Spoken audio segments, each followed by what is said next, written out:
You ask Tiger to solve. This deals with linear equations with one unknown. The final result is j equals 93. Let's solve it step by step. Simplify the expression. Expand the parentheses. Simplify the arithmetic. Swap sides.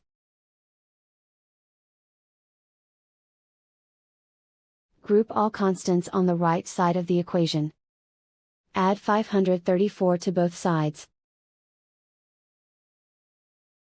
Simplify the arithmetic.